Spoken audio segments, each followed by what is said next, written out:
All right, this is our Unit 5 summative review for advanced geometry.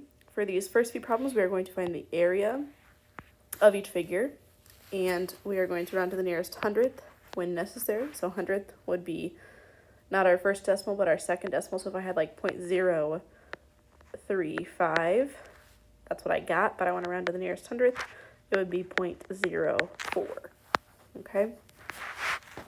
So let's go ahead and look at number one. Number one, I am shown that the opposite sides are congruent. So I know that this is a parallelogram. So my area formula for a parallelogram is area equals base times height. So we just have to choose what my base is and what my height is.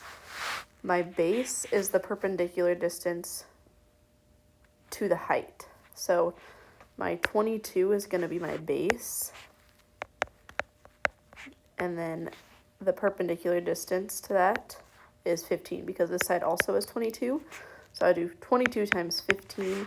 I would not multiply it by 19 because 19 does not have a perpendicular distance to it. So multiply these together. 22 times 15 is going to give me 330 inches squared. Make sure you don't forget those units. Okay, number two. Number two, I have been given that every side length is congruent, even though it doesn't look necessarily congruent. So I do know that this is a rhombus. So my formula for a rhombus is that area equals 1/2 my diagonals multiplied together. So diagonal 1 times diagonal 2. So I'm just going to plug everything in there. I've got 1/2 times my first diagonal, which we'll say is 8 plus 8. And my second diagonal, which would be 12 plus 12. And if I plug that into the calculator, I would get 192. Again, be careful with your units because it's area, we are squaring it. So 192 centimeters squared. Number three.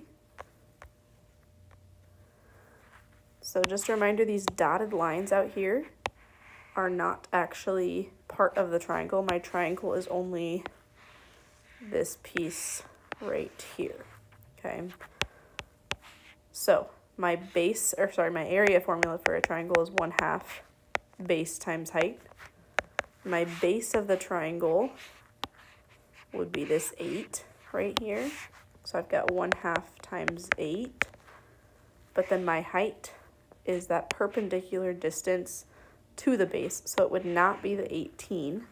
It would in fact be this 10 piece right here. So my height is 10. So multiply that by 10. And when you plug that in the calculator, you'll get 40. And our units would be meters squared for this one.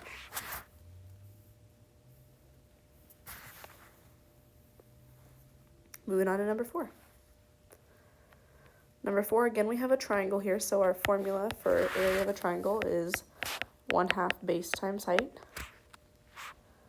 And my base is whatever we're given that is perpendicular to the height. So I have that 90-degree angle right here. So I know that my height is going to be 8.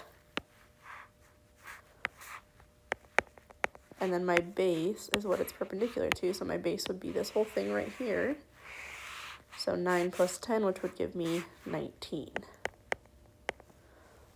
And if I multiply this all together, we would end up with 76 inches squared.